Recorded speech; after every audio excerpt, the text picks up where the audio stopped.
You combine too much money and too much partying with a historically bad franchise, the worst possible situation, and sky-high expectations is exactly how you go from one of the most electric players in college football history to one of the biggest busts in NFL history. It really is a shame how once-in-a-lifetime talent never really got an opportunity to compete on the world's biggest stage, all because he couldn't get out of his own way. Well, today I'm attempting to rewrite history by going all the way back to Madden 16 to save Johnny Manziel's career, so that 10 years later, he doesn't have to compete in raggedy boxing match streams to keep him from going broke. We're going to take over the Cleveland Browns franchise in Madden 16 and see if we can help Johnny Manziel reach that potential that we all know is there all along. But as mentioned, the situation around him definitely isn't the greatest, and unfortunately, the even bigger problem, this will technically be the first ever Madden 16 rebuild I've ever completed, so I honestly have zero clue what I'm doing. Kind of just YOLOing it today. Which for us to succeed and save Johnny Manziel's career, we have to improve his overall at least up to 90, while also helping him lead the Cleveland Browns to their first ever Super Bowl. And again, literally zero idea what I'm doing here, so I genuinely don't even know if this is possible. Which, following our simulation of the preseason, Johnny begins today's journey as a 78 overall. This is technically the start of his second year in the NFL. Two reasons why we didn't do it his rookie year. First of all, Madden 15 isn't backwards compatible. It just doesn't work. And secondly, this was the final year he ever played in the NFL. He literally only made it 2 seasons. So in real life, this was the season, this was the Madden where not only his football career, but his entire life took a massive downward spiral. And today, we're going to do our absolute darndest to save it. But like I said, boys, this is going to be tough because I don't know what I'm doing here. The trading system is completely different. The free agency is completely different. The simulation is completely different. The draft is completely different. I honestly don't even know the best way to get Johnny Manziel up and overall. Like, the upgrading system's completely different. Like, you can do it manually or you can let the CPU upgrade, so I don't really know what we're gonna do. Like, I wasn't kidding. I didn't start doing rebuilds. I don't think anybody started doing rebuilds until Madden 17. So I've never attempted this, but we're gonna do this for the first time today together. Which, if we look at the team around Johnny Manziel, I mean, he's got some pieces. Like Josh Gordon here, we remember, he was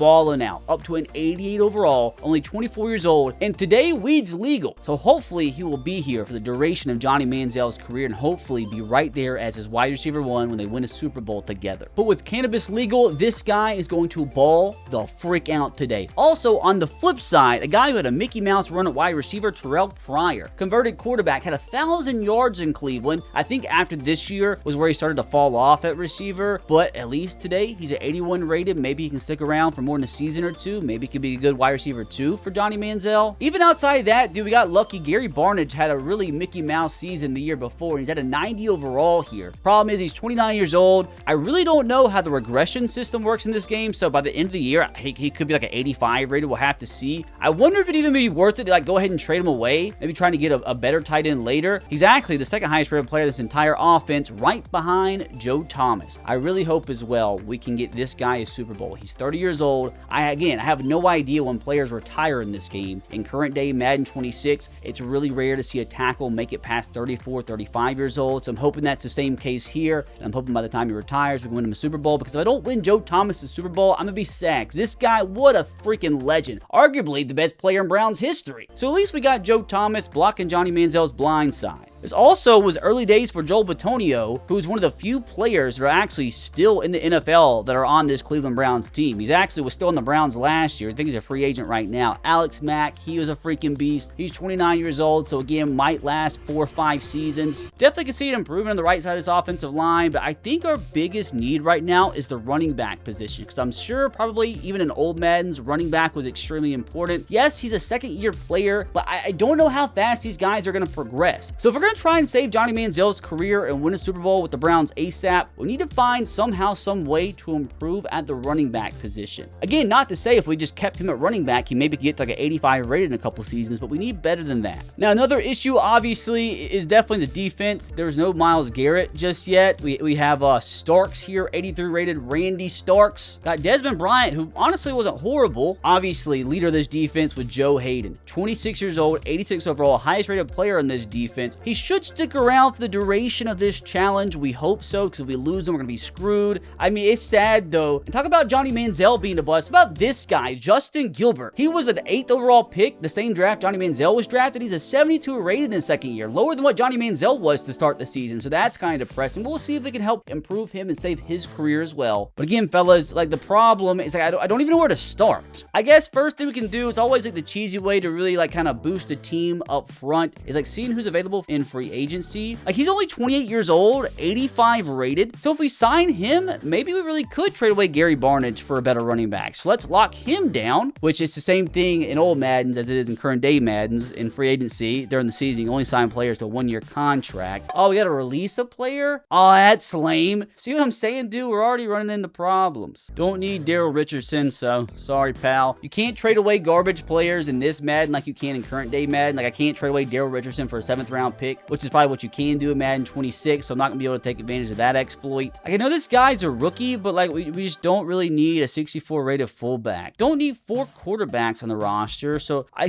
want to see if like maybe we could trade away a Pat Devlin for a 7th round pick. Like, sure, somebody needs a backup quarterback, right? Eagles need a quarterback at this point in time, so I'm wondering if they would be willing to give me a 7th round pick for Devlin. See what I'm saying? And we don't even have an interest meter, so I don't even know how close they are to accepting this. About a 7 from 2017 at this point. Still decline. I suppose we're just have to release Pat Devlin here. Cam Johnson, kind of a garbage outside linebacker. It's only 25, but we can get rid of him. Keep in mind, there is a reason I'm trying to get rid of some dead weight here. As mentioned, we're going to sign Jermichael Finley here. All it took was $1.69 million. I mean, Chris Myers here as well, dude. I mean, he's 84 rated, 33 years old. We could maybe play him at right guard. Let's lock him down. Oh, God, Ray Rice is a free agent. That's interesting. I mean, I honestly feel like it fits adding Ray Rice to an offense with Johnny Manziel, Terrell Pryor, and Josh Gordon. I just did it spontaneously. I didn't expect to, but here we are. Too late. Oh, God. Also, Zach Stacy. Okay.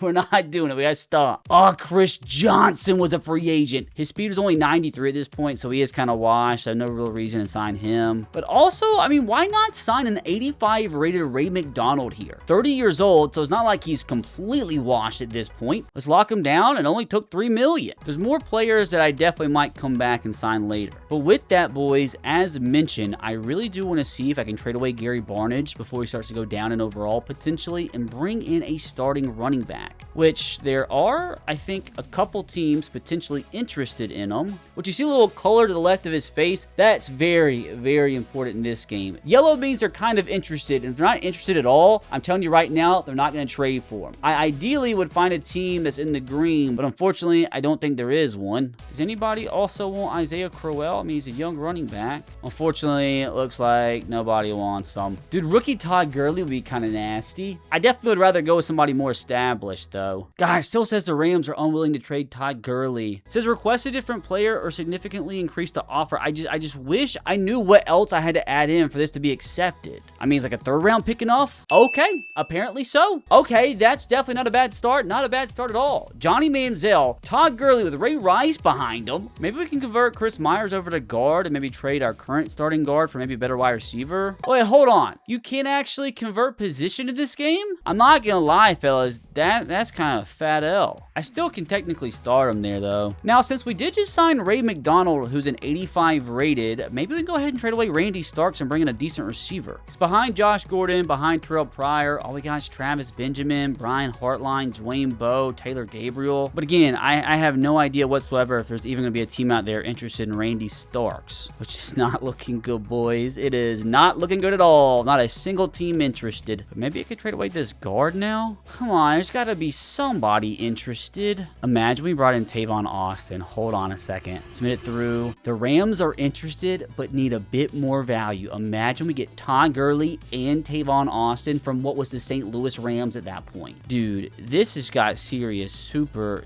fast. I just don't feel like we have anything else that we can trade away, though. Maybe trade away like a future 4th round pick. See if that's enough. They are interested in it. Trade was accepted. Tavon Austin's a Cleveland Brown. Holy crap. Okay, boys, I have to admit, never saw this coming. We got Johnny Manziel handing the ball off to, I think, was it 2nd year Todd Gurley? Oh, it's rookie Todd Gurley, who apparently is at 84 rated. My God, dude. All right, that's cool. Also throwing the ball to Tavon Austin as a wide receiver, too, in his 3rd season in professional football. Like, every single one of our skill position position players are extremely young. So I feel like we've actually got off to a freaking good start here, boys. There's still a few players I do want to try and sign. We definitely do need tight end depth. I think we only got one on the entire roster. So Zach Miller, go ahead and lock him down. He can be the backup tight end. I kind of do want to just sign Darnell Dockett just for the memes. And I guess Bernard Pollard here would actually be a better strong safety than what we currently have, which would put us over the roster limit, unfortunately. Maybe we could trade Whitner here for something else that we need. And I feel like we definitely need a better cornerback number 2. All right, we got our first ever green interest, boys, from the Indianapolis Colts. And the question is, Pat McAfee was actually a 98 rated. That's a little insane. We could get Vontae Davis and make sure he doesn't end up retiring. Is that what we do? Are we like, what a weird team that we're building right now. I don't know if they'll accept this, though. They're unwilling to trade Vontae Davis, request a different player, or significantly increase the offer. Honestly, I might throw in another draft pick, because I'm not gonna lie to you guys, I have no idea if I'm gonna draft well or not. No clue. And we can only trade 2 years in the future. Let's go with 2017 5th round pick, which they are interested in. They're unwilling to trade Vontae Davis. Can we like throw in a different player? Do you want Austin Davis, like our backup quarterback? Still not accepting. Again, it's just like I wish I knew how far off this trade was. And unfortunately, the Colts are literally the only team that has green interest, so we probably do need to deal with them. Is there any other cornerback they have I'm interested in? No, dude, it's literally just Vontae Davis and a bunch of garbage. So no wonder they don't want to trade him away. See, it's like, do I trade away like a future second round pick? Like, do I do that? They're still unwilling to trade them. Can the Colts get serious here? Just like at least let me know how far off we are. Would they give me a first round pick? No interest. I just need a corner, man. What in the world? Like, why did that just happen? I got a tight end from the Colts, Kobe Fleener, who's 88 rated, 26 years old, so he could like be our tight end in the future, but I didn't mean for that to happen. I got too many tight ends now. Now I wonder if I could just like immediately fleece and trade away Jermichael Finley, because I didn't want this. But at least this guy, like at least Kobe Fleener should end up being better than what we have with Gary Barnage eventually. I just like, this is so random, dude. Of course nobody's gonna want Finley. Seemed like I told you guys I didn't know what I was doing. There's not even any good cornerbacks in the trade block. At this point, boys, I'm just looking for a cornerback over 80 rated. Hold up. Found a potential suitor, Adam Pac-Man Jones. We're trying to get this point. Perfect addition, you know, perfect addition to the Cleveland Browns in their current state. He's like 31 years old though, so he's like super washed, but again, like I don't mind parting ways with a decent draft picks. I don't know what I'm doing. God, a 3 from 2027 would kind of suck, but I'm gonna try it. They're still interested, but need a bit more value. I don't know if they just want draft picks. God, it still says they're interested. This is crazy. If I'm gonna have to trade away a second round pick, I want to get somebody better than a washed up Adam Pac-Man Jones. But I do really feel like we desperately need ourselves a good cornerback. Dude, they won't even give me a next year's 7th round pick for Finley. That's insane. Dude, I'm telling you right now, you can't do scum trades in this game. That's my specialty, so I might be screwed. God, I literally can't even trade away 2 80+ rated tight ends for next year's 7. So unfortunately, what we're gonna have to do so we don't completely suck is just cut these tight ends that aren't gonna do anything good for us anyway. EJ Bibbs is gone. Randall Tefler is gone. And I do want to help at corner, but since we weren't able to trade for anybody, I am gonna sign Alfonso Denard here. I mean, 78 rated, 25 years old, so we definitely could have done a lot worse here. So fellas, I think that's going to be our team heading into the season. I don't think it's horrible. I mean, a relatively good offensive line. I mean, the best tight end room in football. A really solid and relatively young wide receiver room, alongside arguably the best young running back in football. Like, if Johnny can't begin to progress in this offense, I don't think he ever will. With the MLB season in full swing, while you also got the NBA, NHL playoffs going on, while you also got the NFL schedule release coming up, I thought it'd be the perfect time to tell you guys about my special offer with today's sponsor, SeatGeek. And not to mention, you can also get your World Cup tickets on SeatGeek, which is exactly what yours truly is going to do, as me and some of my YouTube pals are going to be going to the first USA game. And it's not just sports tickets that you can get on SeatGeek, as there's over 70,000 events listed on the app. You got comedy shows, concerts, music festivals, obviously sports, and more. With over 35 million downloads, SeatGeek is the planet's #1 rated ticketing app. And I'm pretty certain you guys know by now that I'm one of the biggest SeatGeek stands on the planet, and I have the receipts to prove it, as every single sporting event that I've personally attended since 2019, I've purchased my tickets through SeatGeek. And you might be asking, RBT, why do you love SeatGeek so much? Because not only is SeatGeek so easy to use, they also always got your back, because every ticket on their platform is rated on a scale from 1 to 10, so you know exactly when you're getting a good deal. Make sure when you're looking for those tickets on the app that you look for the green dots, as green means good and red means bad. And every ticket on their platform is backed by their buyer guarantee. And of course, I got you guys with the code, as you can use promo code RBT10 for 10% off your next tickets at SeatGeek. Again, that's 10% off any tickets at SeatGeek when you use my promo code RBT10. And we just have to do it here, boys. We're jumping into Johnny Manziel's Week 1 matchup to get this season off to a good start for him. Hey, the defense forced a 3 now. That's a good start. Out comes the main man. Again, this offense is crazy. Why do we have... Why is this a weird camera angle? Hold on, I don't like this. Wait, okay, no wonder about through a pick. What the frick are we doing? I thought I fixed it. What is this camera angle? All right, here we go. My God. Now let's see what Johnny Manziel can do, what he can actually see, which got some legs to him. Don't forget that. Gonna take off. Didn't see anybody open. The running back was kind of open, but we're gonna run out of bounds. Do what Johnny does best, get 9. Gotta remember, we do got Todd Gurley back there, so make sure we give him the ball a little bit. This is his first ever game, by the way. He's a rookie. Handoff, first ever carry. Goes for about, breaks 2 or 3 tackles, gets about 10 yards. A lot more of that came from Colby Fleener, the tight end we got from the Colts accidentally, with a big first catch as a Brown. Now, which receiver is going to catch Johnny Manziel's first passing touchdown of the season on this play? We're going to manifest it. Terrell Pryor on the slant, makes the grab, gets down to the 3. I feel like it's got to be Josh Gordon over there, doesn't it?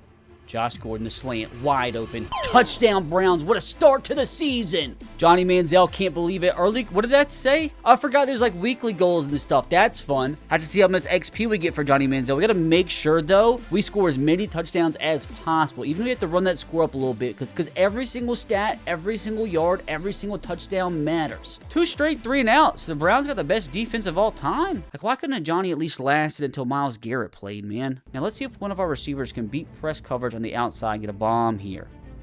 Which, not quite. We'll just hit the drag. Kind of a bad throw. Good catch, though. Gotta put Tavon Austin as a number 3 receiver because there used to not be a dedicated slot receiver position on the depth chart. So, for a dedicated slot receiver to play the position, he has to be the number 3 receiver. So, we gotta make sure we have him in his right position because if Tavon Austin can be in that slot, he's gonna be cooking all game long. I'll show you right here. Little drag route underneath. Get him in space. Tavon Austin. First catch of the Brown, it's about 9. So following an unfortunate sack, 3rd down and 14. Can somebody get open here, please? Do I just throw it deep? I get sacked again. Gosh, dang it. Unfortunately, the Jets got the first down, but we do eventually force a punt. Do definitely want to put up more points before the half. But remember, he can move with his legs. Running back down the field. Hold on a second. Todd Gurley with the grab. Johnny 6 of 7. So I think that's obviously the key here with Johnny Manziel. We got to move him with his legs, get outside the pocket, make something happen. Just got to play like it's Johnny football. I had the tight end open, but we dumped it off to Todd Gurley again, which will take us to the 2-minute warning. I mean, not a bad first game, not a bad start to Johnny Manziel's second season. And it's probably already more yards he threw for the entire season here in the first half of the first game. Let's continue to get Gurley involved. Screen pass. Good blocks on the outside from that big, beefy offensive line. I think it's time to see Johnny Manziel in the hurry up here. Tavon Austin, beautiful cut. Good throw, good connection. Johnny kind of cooking right now, boys. Travis Benjamin on the out. Good throw. Comes down with it. What a catch. Minute 30 left to go. I don't know why I'm running hurry up because we got plenty of time. Can I get this into the hands of Tavon Austin? He's open. He is wide open. With the catch, Tavon Austin with his first touchdown as a Cleveland Brown. And you best believe it's not going to be the last. Can we get the ball back before halftime here? Hold the phone, boys. Johnny Manziel gets the football back, has to go 81 yards in 45 seconds. All the backup receivers are in for some reason. Don't like that at all. Not a good look. Maybe I just chunk it deep. Okay, literally, like, nobody was open. Just going to throw it to the running back. I honestly have no idea who that is. Wait, it's Ray Rice out there. I already forgot. 30 seconds. Why? Oh, the receiver was open. Let's see here. Do I hit A? Can he make that throw? No, he doesn't. I knew he wasn't. Had to call timeout. I really don't like our chances here. I probably should just need the ball, but we have Johnny Manziel, so, I mean, if anybody's going to make magic happen, it's going to be Johnny. Honestly, might just chunk the ball deep, like a one-on-one ball, maybe to Josh Gordon here. I don't want it to be an interception, though. He made the catch. Oh my God, he actually made the catch. I don't know if he had enough time though. 9 seconds. Get to the goddamn line, Johnny. Snap the ball. Snap the ball. 5 seconds. We're not gonna get there. Snap the ball. Snap it. Fat guy's in my face. Got the snap off. Hold on. This will be electric. This will be electric, please. Double coverage. Go up. Oh, he dropped it. Oh, what a half of football, though, boys. I think, like, the number one thing here, though, to make sure we come out second half, keep our foot on the gas, make sure we don't give this lead away, just keep Johnny away from the methamphetamine. And, dude, with us getting the football to start the second half, I mean, there's a chance we can go up 21-0 here. Gotta remember, Todd Gurley does exist. Hand off the outside. Man, that's another 8-9 yards. Play action. Oh, Josh Gordon was wide freaking open. Outside of the sacks, though, the offense has been pretty solid so far. But we got to make sure, keep the chains moving here because we don't want to give the Jets a lifeline. There's a flag. Don't know what for. Might be holding. That is an interception, but I really, really, really hope it's against the defense. They're zooming in on 55. Is he offside? Holding, is that against us? Oh, I thought it was offside. That's why I threw it up. That's a pick. Remember what I just said about not giving them a lifeline? They actually just punt the ball. Dude, our defense is playing the best game of all time. To make sure we don't turn the ball over again, because we don't want to be racking up the interceptions. Okay, that was bad. Look deep to Josh Gordon again. Our running back's open. Just get the ball in the hands of your playmakers. Let them cook. Tavon Austin, quick little route. Gonna be another 9 yards. Make sure we get the first down with Todd Gurley here. Maybe he can score. Todd! The 40. Breaks a tackle. What a run! He's got 52 yards on 4 rushes. Running back again. Another 9. Giving it to Todd Gurley again, who continues to cook. And honestly, for Johnny Manziel's sake, and run out of bounds. I don't know what would be better for his overall rating, whether it be scramble this in for a touchdown or just throw it. I don't care. Just make sure we score. We're going to take off. We've got some wide open receivers, but Johnny Manziel's first rushing touchdown of the season. Dude, they actually had his Money Manziel celebration in the game. Dude, what is going on with our defense is really not that good. That's another 3-and-out for us, which gives us another chance to score another touchdown. Running back again. In stride. Duke Johnson, another first down. Just chunking it deep. There's just no way, dude. Is that Travis Benjamin coming down with that? I do remember Madden 16, like the aggressive catches being insane for receivers. So I probably should have utilized the one-on-one deep ball, actually, or one-on-two deep ball a little bit more today. Pretty positive that was Antonio Cromartie and Darrell Revis in coverage, by the way. So I suppose let's keep it rolling. Josh Gordon wide open in the drag route. Gonna end up with about 6. Josh Gordon to be wide open. Just kidding, got chip blocked. Do I throw this? Hello? Like, what do I do? I should have done something. This time, gonna get it to Josh Gordon inside the 10. Johnny again. We had a wide open receiver. Wide open. Touchdown. There's Brian Hartline. Now the head coach at South Florida. Fun fact. Honestly, dude, I'm greedy. I want the ball again. 52 seconds to put up some more damage. Okay, Johnny Manziel doing what Johnny Manziel does the best, but throws it 15 yards out of bounds. Oh, what a throw. What a freaking dot. Playmaker down the field. That's actually beautiful. Who is that? Is that your Michael Finley? Dude, Johnny's getting the ball literally in the hands of everybody, and he's also getting sacked a billion times. Give him a chance. Gordon goes up one-handed. There's just...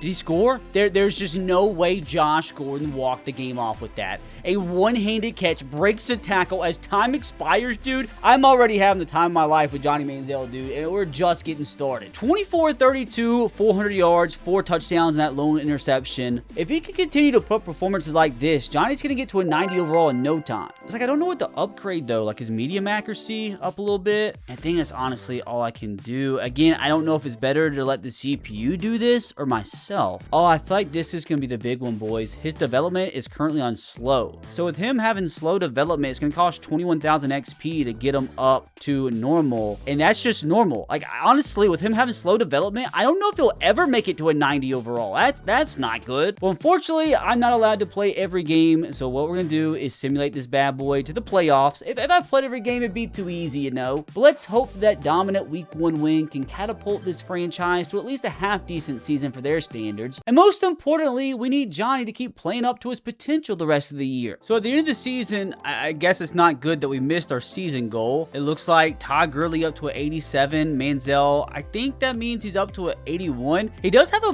+3 boost to his overall from confidence. So like, I'm wondering if that means he had a good season, which would be great. We'll check his stats in just a second. You got Josh Gordon up to an 88, Terrell Pryor 82, Tavon Austin up to an 86. Todd Gurley with his 3 overall boost is by far the best we saw from anybody highest season. But where do we even see our record? We went 6-10, dude. But at least we didn't come in last place. So I honestly feel like that's a big step forward for this franchise. God, dude, the Seahawks about went undefeated. You got the Dolphins going 14-2, which is we have the worst record. No, actually, the 49ers at 2-14. We actually had the 22nd best record, which is not really a good thing because that means we're like barely picking top 10. I think that actually means we are picking 10. That's not good. You'd rather, have top 5 pick. But hey, this is progress though. Had the same record as the freaking Eagles. We finished with the 22nd best offense, so I suppose it always could be worse. Defensively, we're actually not that bad. All things considered, dude, this is actually an incredible season from Johnny Manziel. Had a 100 passer rating, about 4,000 yards, 30 touchdowns, and 12 picks. Like, honestly, if Browns fans got to experience this at least once, it wouldn't have felt so bad. But if he can play like this his entire career and slowly but surely get a little bit better, maybe, just maybe, he can eventually live up to the hype. Now, on the ground, he didn't do too much. I actually would like to see a little bit more from Johnny on the ground, but again, not horrible. At least he's able to throw the ball. At least he's playing, dude. Todd Gurley, yeah, not horrible as a rookie, I suppose. Now, Tavon Austin was our lone 1,000-yard receiver, so glad we added him. Josh Gordon, not bad. Kobe Fleener, decent. And Terrell Pryor, that's not horrible for a converted quarterback. Just was curious. Carlos Dansby, 135 tackles. He only had 5 sacks. How do we have the 11th best defense? Now, at the end of the season, I definitely take Johnny Manziel's year as a positive. We do at least need to get him up 6 more overall, which I think for this challenge, I will count the confidence boost, because that's one thing Johnny Manziel didn't have in the NFL, unlike in college. He had no confidence at all. So if we get up to a 90 overall with the confidence boost, I think I'll let that slide as a Mickey Mouse part of the challenge. Rather not, he'd win a Super Bowl at that point, probably not. But again, all things considered, fellas, I think this was a positive year for Johnny Manziel, a lot better than his rookie season, obviously. But I suppose at this point, fellas, we just get into the offseason. And again, I have no idea what I'm doing. I don't know how to sign free agents. I don't know how to make trades. I don't know how to draft, but you best believe I'm gonna do my best. All right, real quick before the offseason, I totally forgot to check the MVP. Russell Wilson wins it. Ryan Tannehill on the Dolphins comes in second. Tom Brady in third. Drew Brees in fifth. Dude, these names are so nostalgic. I want to at least, before Johnny Manziel's career is over today, I want him to at least come to top 10 once. Oh,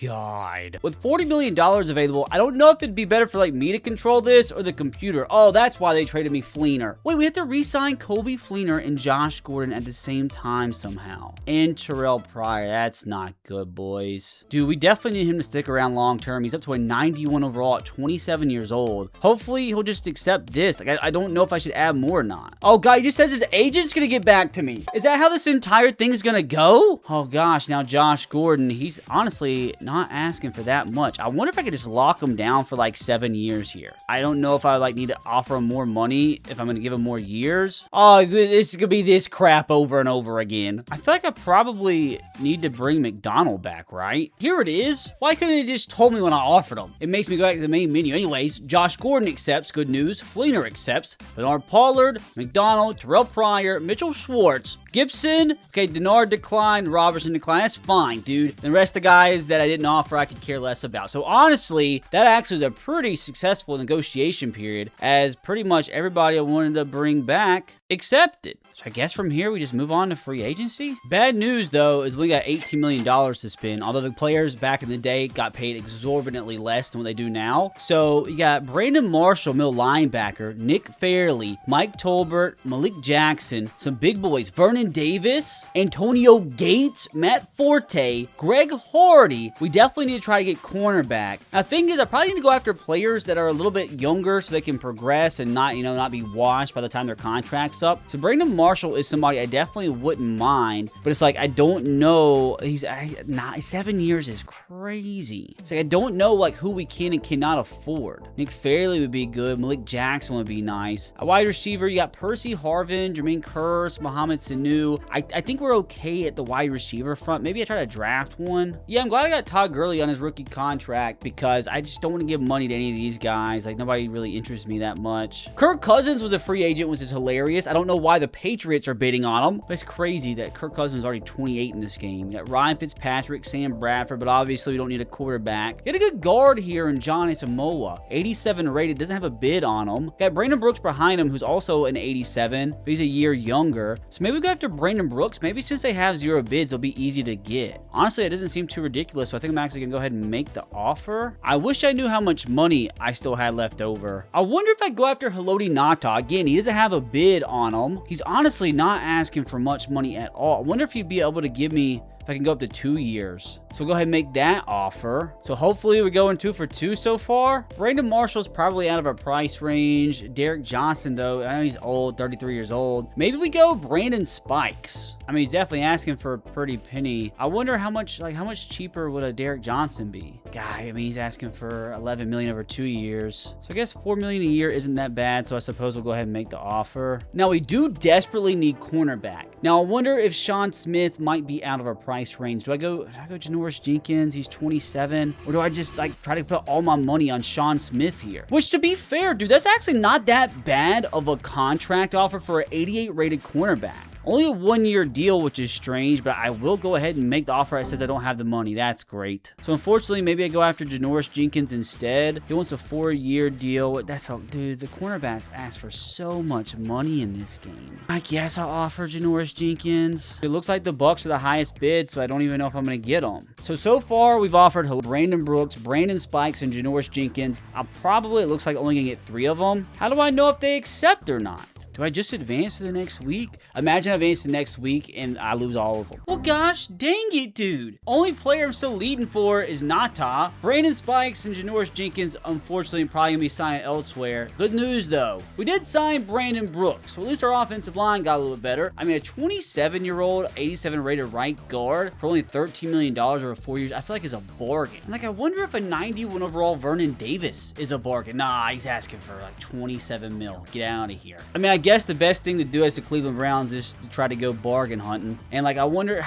do we need deep tackle help like Brandon Mebane here? I mean, that is actually an insane contract for an 86 rated defensive tackle. Dude, if I could lock him down for that, that is massive. I know we already signed Ngata, but that'd be great depth. So I can have money to spend elsewhere. I'm just gonna go ahead, withdraw my offer for Brandon Spikes. Same thing with Janoris Jenkins here. I feel like this would actually be a really good contract for Quentin Coples here. I mean, he's an 85 rated left end. I mean, this is like $2 million a season. He's still young. He's gonna get better. We're gonna definitely make that offer. I mean, maybe still the move is just to sign Derek Johnson on a 1-year contract or 2-year contract. I don't feel like that's terrible for an 86 rated middle linebacker. Another bargain here, Hussein Abdullah, 85 rated free safety. He's asking for about $3 million a season. I actually don't know if I can afford him. We're not gonna be able to. So I guess that's it. So I know a lot of these guys are older outside of Coples, but they still help us for next season. Hopefully we can lock them down here. Okay, we did get Quentin Coples. We did get Brandon Mebane. What about the other two, though? Oh, we got outbid by the Raiders for Ngata. He's a big 92 rated. I feel like we got to try to up our bid a little bit. Derek Johnson, we're still in the lead for him, though. So what's it going to take to get Ngata? I don't feel like it's going to take that much more. I mean, we can just literally give him his desired contract. Okay, up the offer, unfortunately. Dang it, dude, they're still the highest bidders. How high am I going to have to go? I mean, 92 rated is pretty freaking massive. Literally. Just noticed something, fellas. Don't think we're gonna be able to get Ngata. I don't even have enough money to offer him what he wants for a 1-year contract. So it's like, now can I go spend that money elsewhere and wiser? Even Steve McClendon would be a nice consolation prize, which we now are the highest bidder. More than what I wanted to, but we still got $4 million in cap space. I wonder, though, at this point, I don't know, fellas. I think I want to try it. I wonder if it'd be worth it to sign one of these running backs and trade him away, which, okay, they're actually asking for way more money than what I thought. So maybe I don't do that. I think at this point, unfortunately, like every decent receiver has a contract, but it'd be funny if we signed Justin Blackmon. Wait, why is Brandon Spikes back down to 0 bids? Hello? What happened here? I don't have the money to, or I do have the money to offer them. Do I keep both of these guys and just trade away the middle linebackers I have? There's like so much going on right now. Guess we go ahead and advance into next week, and whatever happens, happens. And we end up getting all 3 boys. I don't know why Brandon Spikes offers disappeared, but dude, we might have one of the best middle linebacker rooms in football, which means I might be able to trade away Carlos Dansby. Got a really good defensive line now. So I really wonder if I could potentially trade away like maybe Dansby or like Desmond Bryant, maybe get a better free safety and maybe get a better cornerback.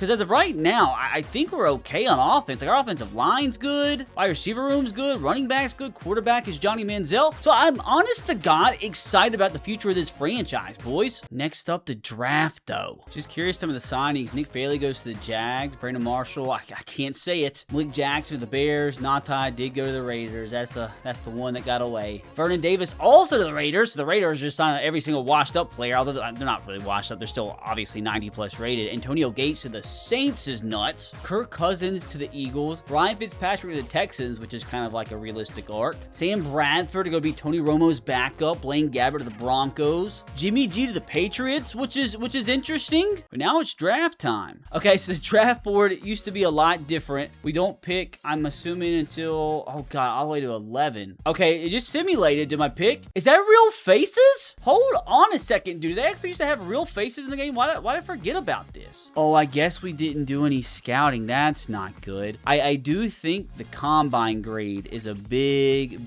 deal in this game. He's projected early first round, and we need cornerback bad. Had a really good combine. Brandon Pierce is good too. I think I just need to go at the top corner. Oh, it says he's an early first round talent. BJ Kerr out of Tennessee. I have him scouted somehow. Oh god. I think I go this guy. I need cornerback. Sergio Jeffrey is the pick. He's a 73 rated. I don't know if that's good or not. He's 74 in true talent. We got him at 11. Oh, not good. Oh, that's a massive disaster in Cleveland. Guys are projected to go late first round. Are they bust? Oh lord, do I just keep stacking at cornerback? Here in a 4-3 40, Tyler James is gonna be the pick. He's better than the guy we got in the first round. Goodness gracious, 79 rated cornerback, 97 speed. Let's freaking go, Tyler. I mean, his picture might be in 120p. This is my cornerback one. I feel like that's the luckiest I'm gonna get in the draft. There's no way I can top that. Wait, is that Adam Schefter?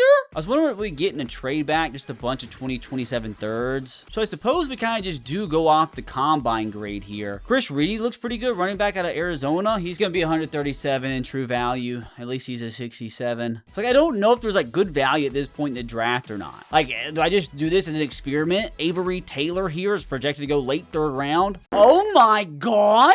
Do I just go another cornerback here? This guy has a really good combine grade. Projected late 6th rounder. He's horrible. I really just wonder if I should trade all my picks away. This is depressing. I'm just going with this running back. Had a good grade, and he's going to come in 58 rated. Just absolutely freaking useless. Next year, I might just need to simulate the draft. That really might be the best move. So what a horrible draft. Like, I guess 73 overall isn't the worst thing in the world, but if I'd have got a better first round pick, I mean, like a 79 overall cornerback in the second round is good, but the rest of these guys are probably going to be cut. So this might be the worst draft class you've seen me put together probably all year. Back in the day in the offseason, this was the only time that you could change a player's position, but I really don't feel like that's going to be necessary this offseason. I will say one of the big improvements that they did make from Madden 16 to Madden 26 is the gosh dang simulation time. Oh my god. It legit takes 15 minutes to simulate one season. It takes a couple minutes just to simulate the offseason. So in comparison, maybe Madden 26 isn't that bad after all. As we apparently have a ton of trade offers. Christian Kirksey, what are we getting offered for you? You think I'll actually get somebody better than Christian Kirksey with these picks? Absolutely freaking not. But as we start Johnny Manziel's 3rd season, he's still got a good confidence boost. Wait, why did Terrell Pryor go down? I shouldn't have given him a contract extension. Well, that's great news to start the next season. But I was going to say, like, the only thing I feel like we need to do preseason is try to add ourselves another cornerback. Like, that rookie's going to be good, but I feel like we probably need to try to acquire at least a cornerback number 3. Maybe get a better free safety. I know there was one in free agency we could get. Quentin Dimps here, 81 rated. We'll sign him, and he should be our starter this upcoming year. Also, we do need a backup tight end. Marcedes Lewis is a great blocker, so we'll lock him down. Wait, just kidding. Which trading away Desmond Bryant should save a ton of money. Don't need this guy either. Dude, Justin Gilbert's already been relegated to like the 5th string. Maybe get rid of Dwayne Bowe here. He's cost me $5 million this season, and he's not even doing anything. Surely somebody's got to want Desmond Bryant, right? Dude, somebody. Is it really that hard to get just like an 80 rated cornerback? Can you give me Bradley Roby, please?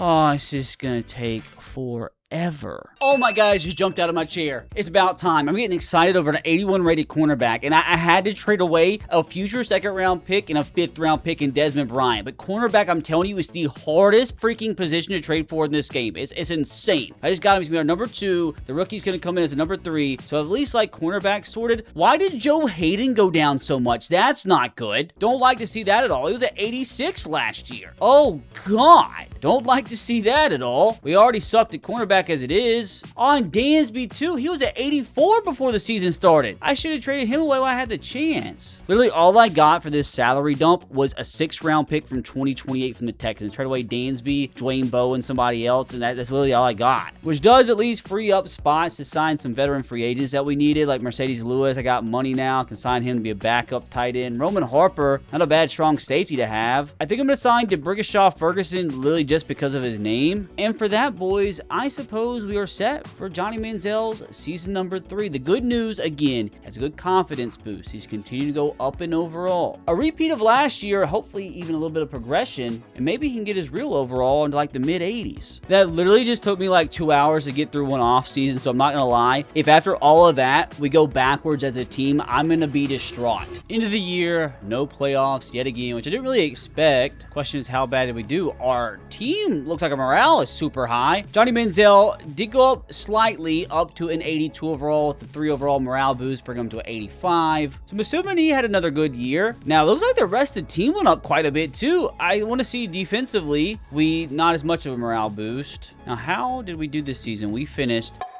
Huh? Did we just win our division? How? Okay, so much just went through my brain. First of all, I don't ask. I don't understand. Well, we won 11 games. I was confused for a second because we didn't play in the first round, but that's because not everybody used to play in the wildcard round, even if you didn't have a first round bye. So we made the playoffs somehow. So I think at this point, I think it's safe to say we've already saved Johnny Manziel's career. He made the freaking playoffs with the Browns in his 3rd year after a disastrous rookie campaign. All it took was a nice little coach. I gotta see, though, how in the world we actually got here. So we are scoring a lot of points, dude. If our defense was better and we held the Bengals to less than 32 points, we wouldn't have lost until week 10. We lost to the Bengals because we gave up 44 points. We just signed nothing but defensive players in the offseason, and we might go freaking undefeated next year. That's if we don't win the Super Bowl this year, I guess. I gotta see how Johnny did, because I'm excited, man. We finished with the 5th best offense in football. I'm so confused right now. Defensively finished top 10. Johnny Manziel continues to cook. The touchdown interception total, yeah, about the same as last year, but his yards up big time, up by 500 to 4,422 yards. Had a better passer rating this season. Only sacked 29 times as well, so offensive line is playing incredible. Now on the ground, Todd Gurley, probably a big reason why our offense took such a big step forward. He's up to 1,400 yards, 4.8 yards per carry, 11 touchdowns. I gotta see what his overall is. We ran the ball a lot too with Duke Johnson, so maybe we do need to invest in a backup running back since they touch the ball so much of our offense. Johnny Manziel, not bad on the ground either. I guess he's trying to stay healthy. 91 carries, 382 yards. I honestly expect more like 500, 600 yards a season from Johnny Manziel, but right now, again, brother, we're just happy he's playing. Now, through the year, Josh Gordon rewards us for the contract extension. 1,361 yards, 11 tutties, 100 grabs. Tavon Austin, 1,000 yards for the 2nd straight season. Kobe Fleener, not bad at tight end. Terrell Pryor about had 1,000 yards too, so he also rewards us for the contract extension. Hey, good thing we re-signed Ray McDonald, 9.5 sacks from him. Paul Kruger, 8.5. I wondered, though, did Johnny Manziel actually get MVP votes? He did. I don't feel like I've done anything, dude. 7th in MVP in just his 3rd season, finishing above Matthew Stafford, Alex Smith, Blake Bortles, still coming behind, Russell Wilson, Big Ben, Jimmy Garoppolo, who apparently took over for Tom Brady. I guess he retired. That's definitely interesting. So it looks like Johnny Manziel came 13th in the NFL in passing yards and about the same in passing touchdowns, dude. I'm happy. Now, I highly doubt we go on a crazy playoff run, right? I feel like we're definitely a year or two early. Never a billion years thought we were going to win 11 games. But there is something I feel like I need to do really fast. I was looking into it earlier. So if we go to my coach, we go to Spin Coach XP. I was kind of saving up XP because we go to player progression. I want to upgrade the quarterback game prep modifier as it will increase the amount of XP and confidence players earn in game prep. So I'd assume that should mean that the quarterback should get more XP throughout the year as it costs way more than the other positions. So we'll go ahead and upgrade that. So hopefully that helps out Johnny Manziel. Also, we can do the increased player weekly goal XP. So I'm assuming that should help as well. Now, how funny would it be if we actually won the Super Bowl this year, but Johnny hadn't got up to his 90 overall challenge yet? Again, I said I would count the confidence boost, but he's still not even close with that. I think it's definitely this development trait, dude. And that'll be tough. He'd have to literally save up his XP for like the entire season to get that development trait increased. So like, can he make it to a 90 overall with a slow development? Because I think technically he's only gone up 3 overall in 2 seasons. With that, I suppose let's go ahead and see who we have to take on in the divisional round of the playoffs. The Jacksonville Jags. So you're telling me if we win this game, we're in the AFC Conference Championship. I just actually refuse to believe it. We lost, I think. Oh, that's a little unfortunate, isn't it? Wait, did we lose? I'm so confused. Oh, that hurts. That one stings. Both teams put up 21 points in the 4th quarter. Again, brother, we allowed 509 yards. We need to spend every single dollar that we have in free agency on the defensive side of the ball because this is gross. We could have actually got closer to undefeated if our defense wasn't terrible. Not a bad game from Johnny. It's just like we couldn't stop Blake Bortles and TJ Yeldon and freaking Allen Hurns. But I will say, though, you've got to be impressed that just our 2nd season, we won the division and got a 1st round bye. Johnny Manziel did go up to an 84 overall, 86 with the boost. So maybe by the end of next season, he could get that up to a 90. So just got a bunch more coach XP. I can add this master trade negotiator, so that might help me actually pick up better players via trade. Wait, I thought I already got this. Wait, what is that? Oh, I must have not. Oh, I'm stupid. I must have not. I must have not submitted this. So we haven't had the extra points the last few weeks. I'm a moron. So I think that's going to be it for now. No master trade negotiator just yet. But I really do wonder if, given another good offseason, if we really could go on an actual Super Bowl run next year. Now, the thing again this year is I really hope we're able to re-sign all the players that I want to. We got $35 million to get it done. And there's definitely some names in there I do want to bring back, but I feel like we're actually going to have more money to spend in this upcoming offseason free agency than what we did last year. Because Tavon Austin, for sure, I want to bring him back. Maybe I should bump it up a little bit. Well, that's a fantastic start. Definitely want to bring back Mebane and Mingo, but honestly, outside of that, don't really care. Does suck just not re-signing Jordan Poyer, but he's only a 72 overall. If he actually could reach his potential, I'd love to bring him back, but that's probably not going to happen. And we got them both, which means we still got $37 million to spend. Really got to hope and pray here, fellas, that there's some big boy free agents on the defensive side of the football, because if we can improve our defense, we really could compete for a Super Bowl next year. Unless this was just a fluke and we go backwards. Available, we got a 99 overall punter, 98 rated kicker. There we go. 97 rated Kawan Short. Only has 1 bid on him. That honestly might be worth it. Oh, we do need a good safety. Malcolm Jenkins is there, man. I gotta be smart about this. Drew Brees is a free agent. Gotta see where he ends up signing. That's so crazy. Geno Smith is still technically like the same rated as he was 10 years ago. Got Theo Riddick, Latavius Murray, Chris Ivory. We don't need a running back, though. Doug Baldwin's a free agent. Michael Floyd. Emmanuel Sanders doesn't have an offer. Like, I just don't know if the move, same thing with Percy Harvin. I don't know if the move is just like giving some lowball offers to these really good receivers and seeing if we can get them for like super, super cheap. So like 4 years and we'll literally go to like $8 million a season. Even drop the bonus a bit and we'll make that offer. Should I like do this same thing with some of these other fellas? Like maybe Percy Harvin, give him a cheap little offer. I wonder if I should bid on another cheap offensive guard again. Maybe convert him to center if Alex Mack leaves us. Again, like I said, fellas, we're just looking for deals right now. Give an offer out there to Luis Vasquez. We still got 28 mil to spend. The question is on who now? Like I said, the defensive tackle, Kawan Short here. That is so much money though. I wonder how much that brings down our cap space. Only by like 10 mil. It's actually a lot less than what I thought, but unfortunately we are not top offer. We'll withdraw it for now. Maybe instead we actually give Nata a decent offer and sign him, lock him down to a cheap deal. Instead of giving $60 million to Kawan Short, maybe we spread the wealth out a little bit. Dante Hightower could be sick. But also, I do quite desperately need a good safety. Like Malcolm Jenkins would be good, but so would Reggie Nelson, so would Kurt Coleman, so would Rodney McLeod, who's 27. Do I offer Malcolm Jenkins, though, and just see what he says? Yeah, we're not even close to being his top offer. That's fine, though. We're going to be smart with our money. We'll give Rodney McLeod Jr. a little offer. He's asking for $5 million. Who's actually asking for the cheapest amount? They're all actually asking for the same amount. So let's go with the younger option. Wouldn't mind this at all, boys. We also do need strong safety. Rashad Jones would be sick. TJ McDonald's only 26. Barry Church got Jonathan Cyprian. Let's send an offer out there to TJ AJ McDonald, see what he says. Getting outbid by, I can't say it. I'll go up to his desired contract, which we're still not the highest bidder. I mean, it's like, I don't want to be stupid with this. See, I'm still not the highest bidder. Maybe again, we just withdraw this offer and go back to the other available strong safety, Barry Church here. I mean, he's only 29. Give Barry Church a little contract offer. I mean, do I try to get a good kicker? No shot. There's just no planet I'm offering $35 million. That's like more than our safeties. Marquette King, he's asking, that's ridiculous. You know what I'm gonna do? I'm literally gonna offer like the bare minimum and see if he accepts. It's like, how much would a Chandler Jones help us? Man, it's up the offer again, and they just keep outbidding me. Oh, totally forgot. I absolutely gotta bring in a cornerback.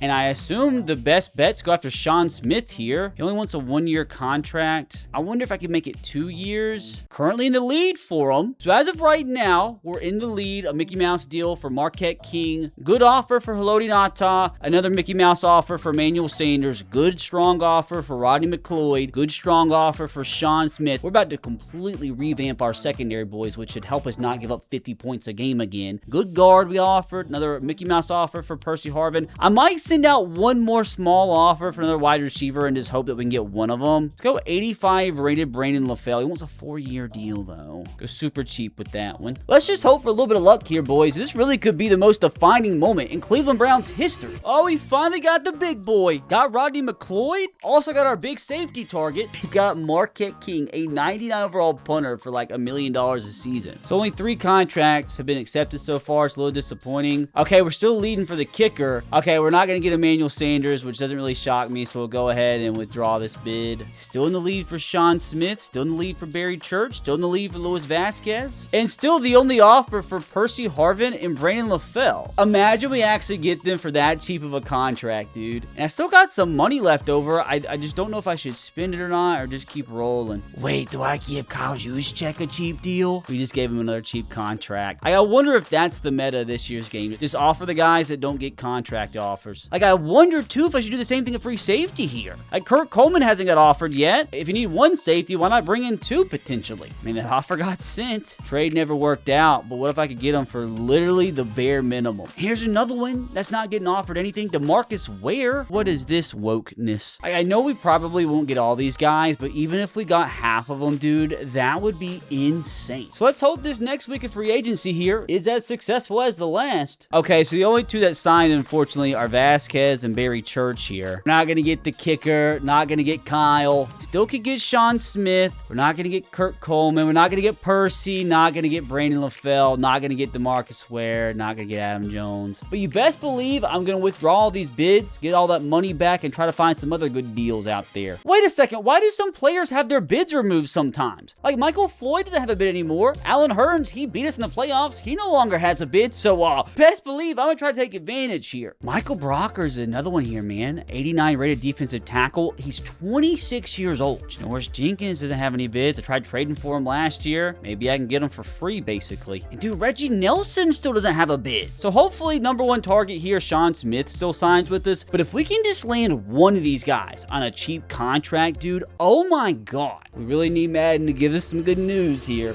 Wait a second, dude.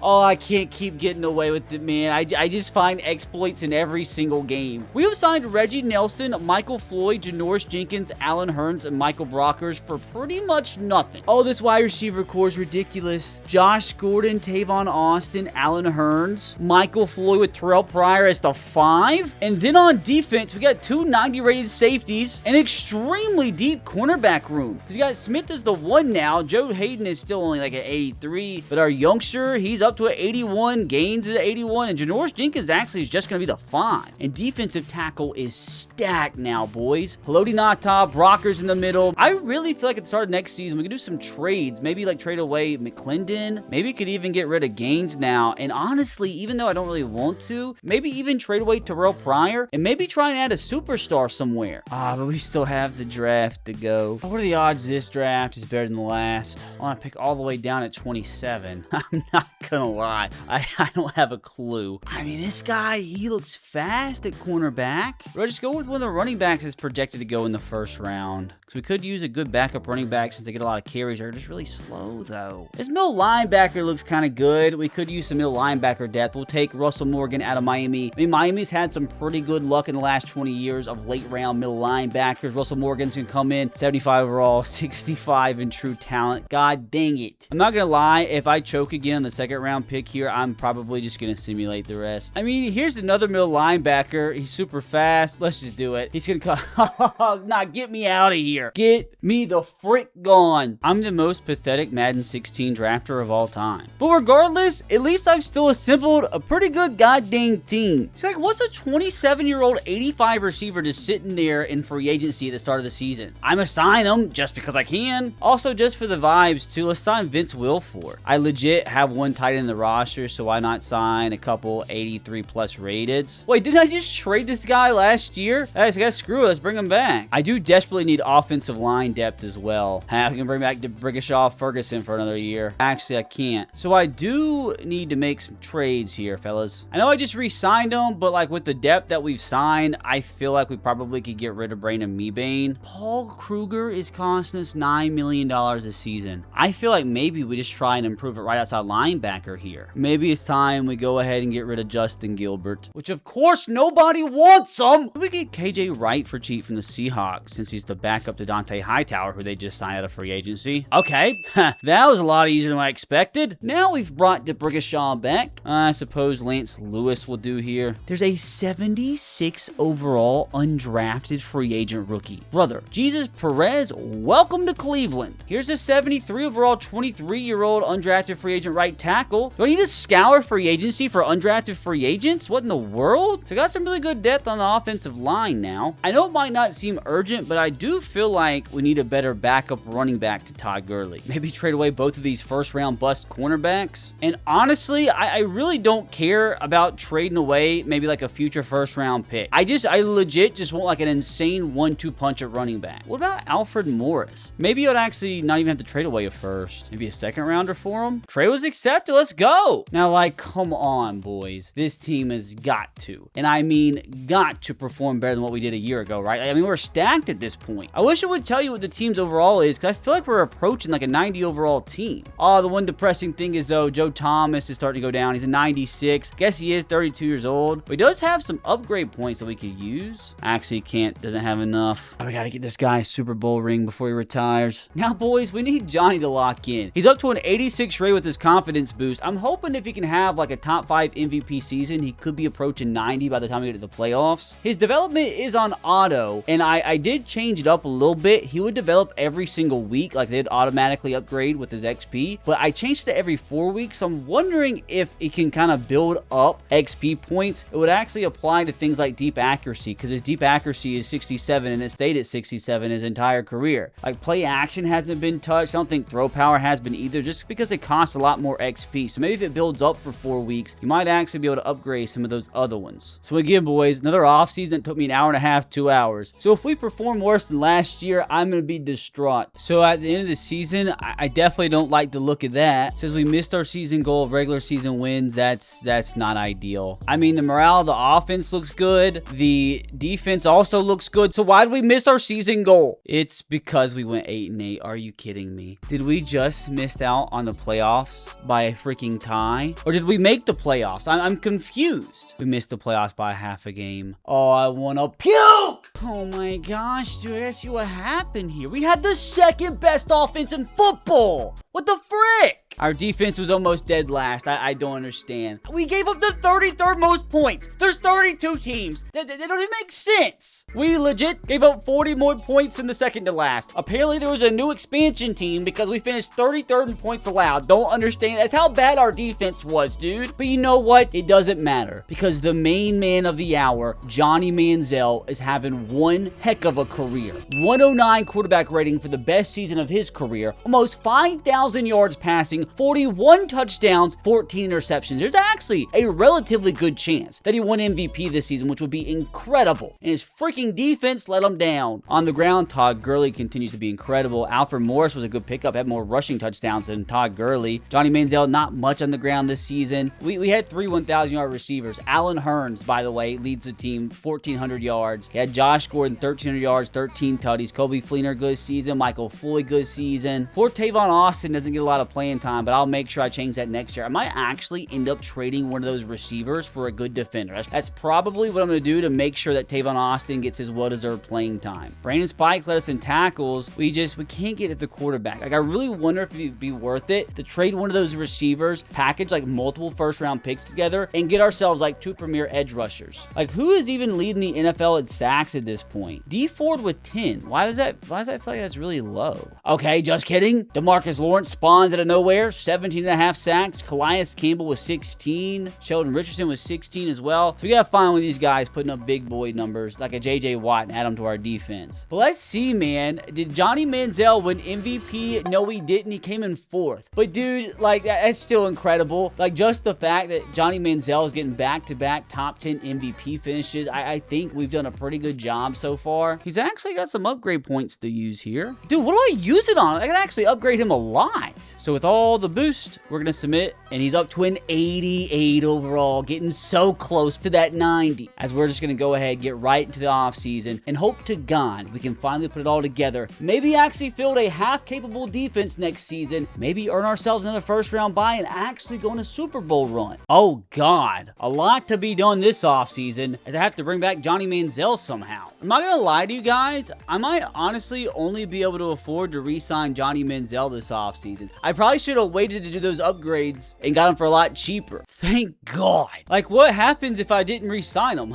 Like, would I have failed the video? But imagine the scenes if this actually happened in real life. Johnny actually pans out, ends up getting a 5-year, $75 million contract extension. And honestly, dude, that feels pretty cheap. So this is a step in the right direction, but now we just need him to win a Super Bowl. Hopefully, though, we'll have enough money to re-sign Joel Bitonio here. I mean, he's a 26-year-old 92 rated guard, so like, here's a chance he can get to a 99. Okay, unfortunately, he declined the deal, but I feel like I can just franchise tag him for $7 million and then worry about it next year. Probably not going to be able to bring back Reggie Nelson. Maybe can bring back Haloti. Oh, that's going to be kind of cutting it close here. We'll submit the offer, and he declined. Yeah, unfortunately, fellas, I don't think we're going to be able to bring any of these guys back. But hey, most importantly, we at least got this deal done. Now, the unfortunate thing also is I don't think I'll be able to sign anybody in free agency. And there's some big boys, dude. 99 overall guard. You got a 96 rated Calvin Pryor. 95 Eric Ebron. 94 Jamal Charles. 94 rated HaHa Clinton Dix, dude. This is by far the most stacked free agency we've seen in today's video. Julian Edelman sitting there too. Derek Carr, Carson Palmer, Tyrod Taylor. Kirk Cousins is like a free agent every year at this point. Now, what I might actually be able to do here is simulate to the final stage of free agency and see if there's anybody I can get on the cheap. Well, unfortunately, I skipped a little bit too far. That's my bad. But what isn't my bad is what we see right here, fellas. The trade block. Leonard Williams, 24 years old, 90 overall, sitting there on the trade block. Like, there's a good chance I could get him for pretty freaking cheap, boys. Like, again, I have all these wide receivers just sitting here. I wouldn't mind. I lose money getting rid of Allen Hurns, which is crazy. But I could trade Michael Floyd away for him potentially. Like, is this actually about to happen? Screw it, dude. Let's try it. Like, why are we delaying it, dude? What do you mean? Trades declined. You couldn't have told me that earlier. I'm trying to see if there's any teams like, you know, the Eagles here that have green interest on Michael Floyd. So maybe I can still try to get a good edge rusher. Like I told you guys, I'm really looking for a premier edge rusher like a Fletcher Cox would be freaking incredible. Submit it and see what they say. Says they're unwilling to trade him. Like, what if I just got rid of my first round pick from the upcoming draft? Because like I don't really need it. Submit it through. Says they want a better positional upgrade. I don't know what you mean because you have a green interest on him, pal. Washington's got Chandler Jones here, who was kind of balling out the last few years. So let's try this here. They're unwilling to trade him, but what if I threw in my first round pick? Come on, give me good news here. Trade was accepted. We got ourselves our premier pass rusher. So I have noticed that the team is severely lacking depth in a lot of places, so we'll fix that in the preseason. Might fix it a little bit in the draft here, but I'm just going to simulate past the draft. I don't do anything positive for our team when I draft myself, so we'll see if the CPU can get us some good depth pieces in the mid rounds. I don't think we have a pick in the first 3 rounds anyway. So the CPU went cornerback, center, right tackle, fullback, left tackle. Are any of them decent. Oh my, okay, I was fullback.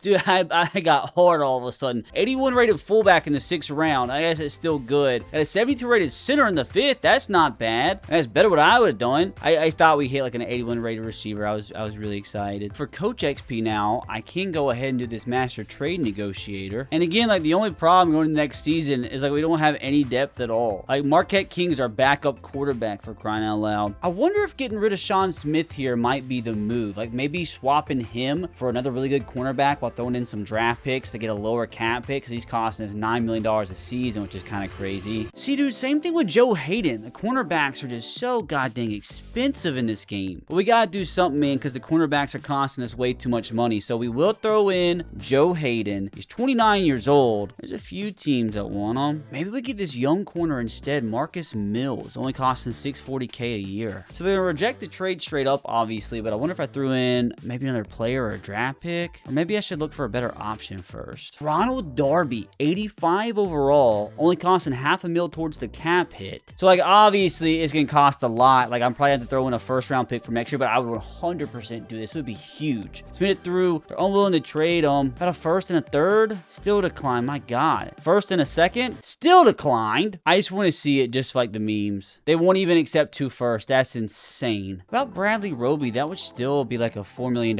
increase. Dude, like look at this again. 88 overall Brandon Cooks just sitting here in free agency. I don't have enough money, but we're gonna find a way to get money. I was looking at free agency first, like what's he doing here, dude? That's insane. Hold on a second. Some craziness just happened. So you can't see it behind the success screen. We traded away Joe Hayden, Brandon Spikes, and a 3rd round pick. We just saved, honestly, about $10 million. Bringing DeMario Davis to be an upgraded middle linebacker. We didn't really need Joe Hayden anyway. We have a lot of depth at cornerback. We just saved a ton of money, boys. And we're still not done at cornerback, because like I said, I do want to get rid of Sean Smith here. Actually, not a lot of teams interested in him. I'm trying to see if we can get younger. Like, would this be worth it? We saved $9 million. He'd probably be better than Smith in a couple seasons. Like, would it be worth it if I threw in some like really good draft capital, like a 2nd round pick? They still don't want it. Unbelievable. Unbelievable. They won't even trade an 86 for an 81 rated cornerback. That's insane. I gotta get rid of him, man. I don't have any money to sign anybody out of free agency. I'm actually gonna have to throw in draft capital to get rid of him and bring in somebody half decent. This is nuts. I can't give away a 3rd round pick. I cannot trade him for Xavier Rhodes, dude. Okay, I had to throw in a 4th. So like, yeah, that looks like it sucks on the surface, and it kind of does, but there's a lot of stuff we're gonna be able to do with the money we just saved, like signing Brandon Cooks here. We're literally gonna be able to sign all the guys that we lost in free agency. Reggie Nelson, he's coming back on a 1-year contract. I don't have like any tight ends at all, so we got Jacob Tammy on a 1-year deal. Brent Selleck, same thing here as well. Adam Pac-Man Jones is now a Cleveland Brown, and I guess we're gonna bring Justin Gilbert back just because we don't have a backup quarterback. Kellen Moore, I actually love it, dude. We don't have money now. Great. I can't believe I'm actually having a finesse like this, man. Brent Selleck, get the frick out of here, pal. Kellen Moore has officially been signed, boys. I think it is time. I think we are ready to roll, boys. I know we just signed Brandon Cooks, though, but I do want Tavon Austin to be the wide receiver, too, even if it makes our team worse. I mean, it's Tavon Austin, man. But there's just no way, no how, this team doesn't make the playoffs, especially with Johnny Manziel being higher rated than he's ever been before. And he should, at least with the overall boost, finally make it to a 90 overall for the first time in his career. And yeah, I know we did kind of take a hit in the secondary. Cornerback room, definitely not the best it's ever been, but I still think we should be fine, especially with the addition of Chandler Jones here. First time we've really had ourselves a premier pass rusher, so let's hope this trade was worth it. So my goal for this season, Johnny Manziel's season number 5, is to bare minimum make the playoffs, and honestly, dude, I want to win his first ever playoff game. Okay, good news. This year does not say that we failed our season goal. I'm assuming that's a good thing, boys. As we look, Johnny Manziel for the first time in his career. Yes, it's a Mickey Mouser with a confidence boost, but he is up to a 91 overall. I was hoping he'd be a little bit higher naturally, but the CPU, for whatever reason, won't upgrade the deep throw accuracy. It's still 66. His awareness has got a pretty good boost, though. His play action still sucks. But hey, brother, an 88 is a lot better than where we started. Rest of the team looking really good, too, man. I really hope, if we did make the playoffs, I don't even know. I'm assuming we did, but we gotta win it. We gotta win a Super Bowl for this, man. Screw it. Let's rip the Band-Aid off, boys. 12-4, the best season of Johnny Manziel's career. Look at those poor Ravens, but who cares? One of the best records in the National Football League. Literally a win away from having the best record in the AFC. But as of right now, fellas, we will take it. Please tell me our defense got better. Our offense took a little bit of a step backwards, but we can't complain about a top 10 offense with Johnny Manziel and the Browns. Defense, top 5, baby. Okay, not gonna lie, definitely not the best season from Johnny. Honestly, probably the worst season of his career with like 15 interceptions, most interceptions ever thrown for. 99.2 passer rating, 4,600 yards, 30 touchdowns, so 15 picks. On the ground, good year from Todd Gurley. Alfred Morris is still the merchant, taking all the touchdowns away. Most rusher touchdowns we've ever seen from Johnny in a single season. Now, through the air, Josh Gordon continues to be this team's #1 receiver. Allen Hurns, another good year. Tavon Austin finally got some playing time, 8 touchdowns. Kobe Fleener with his best year yet. Defensively was the main man, Chandler Jones. I mean, 7.5 sacks is fine, but I guess we don't care. We finished top 5. And would you look at that, even with the upped interception total, Johnny Manziel for the second straight year finishes top 4 in the MVP race. I mean, some of the names he finished above, dude. Andy Dalton, Sam Bradford on the Cowboys, Alex Smith, Cam Newton, Big Ben, Ryan Tannehill still on the Dolphins. Another really good start to the season, boys. If we would have beat the Chiefs, we wouldn't have lost until week 9. We get 46 points to the Patriots. But can this finally be the year, man, that Johnny Manziel, for the first time in franchise history, leads the Cleveland Browns franchise to a Super Bowl? So let's go ahead, see who we have to take on in the divisional round. If anything, dude, can we just please win Johnny Manziel's first ever playoff game? Give me a stinker, like one of the worst teams. We get the Texans, who went 10-5-1. Before we do anything, I'm just now thinking I can upgrade Johnny myself here. Honestly, if I'm just trying to get his overall up, I might bump that awareness as much as possible, which is going to take us to a 91 overall. Johnny Manziel has finally met the threshold and is no longer a Mickey Mouser. So fellas, that means if we can actually win the Super Bowl here, we've officially completed the challenge and saved Johnny Manziel's career. And what makes getting his overall up to 90 even more impressive is at this point in his career, even though he's been really good, his development is still slow. The CPU's never upgraded this because it just costs too much. I mean, it costs 20,000 XP. Like, it would take forever to get him up to the highest development. But the fact that he's made it to a legitimate 91 rating with the slow development just means the guy's been balling. Like, I'm scared after all that, we're just gonna end up losing to the Texans here. Which, if we do beat the Texans, it looks like we're gonna have to take on either the Patriots or Chargers, which I really hope is not the Patriots, considering the fact they put up 46 points on us in week 9. Hey, I just now realized though, we opened up the season against the Texans and beat them by 11. That makes me feel a little bit better. So hopefully we can beat them twice in the same season and officially clinch Johnny Manziel's first ever NFL playoff win 5 seasons into his career for his first ever conference championship appearance. Oh my god, dude. Is it actually kind of pathetic that I want to cry? I'm like 5 hours into this, dude, and we have finally won Johnny Manziel his first ever playoff game. And what makes me even want to cry more is we don't have to play the Patriots. Oh, I'm so happy, dude. I am so freaking happy. Okay, it wasn't even close, dude. Absolute pure domination, 35-7. The San Diego Chargers beat the Patriots by 7, so love to see it. But I can't believe I was even stressing about that, dude. Johnny did what he had to do. A touchdown, no picks. Todd Gurley, good game. Who is this? Our fullback, dude, the freaking fullback that our CPU drafted had 3 touchdowns on 3 carries. What's going on? Brother, I'm not complaining. A win's a win. I just really wasn't expecting 3 touchdowns on 3 carries from my rookie fullback. But you best believe we're going to take all this momentum and hopefully take it one step further. Beat the Chargers here away from home and take on either the Vikings or Seahawks in this season's Super Bowl. Okay, I wish I didn't look at that. The Chargers were one of our 4 losses on the season, 38-34, and that game was at home. But hey, it sets up for the perfect opportunity for Johnny Manziel to get revenge here. Come on, brother, let's show off that top 5 NFL defense. I don't care if our fullback has to score 5 touchdowns again. I just want a W. I want the first ever Cleveland Browns Super Bowl appearance right here, right now. Yes, it's about time, dude.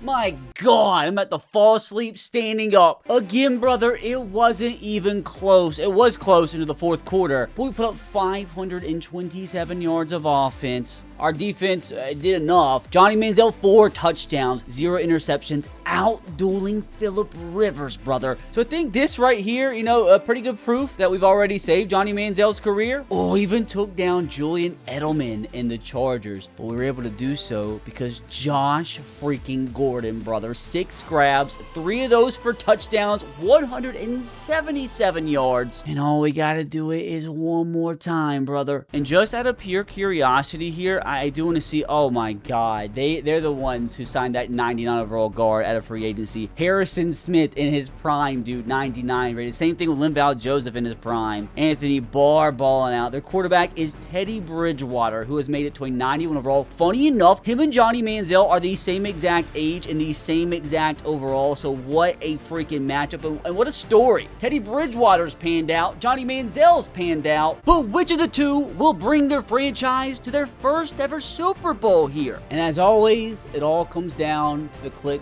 of a button. But in this video, if we're losing, you best believe I'm going to step in. And we are losing 7-0. Don't like it at all. 10-0 Vikings. Johnny Manziel does finally strike. It's what in the world? 21 points scored in the blink of a freaking eye. No chance he chokes. It's 28-10 now, boys. 28-13. Teddy B is hanging in there. 35-42. What in the world? One more first down is all that is needed. And Johnny is going to take it himself. It's been done, boys.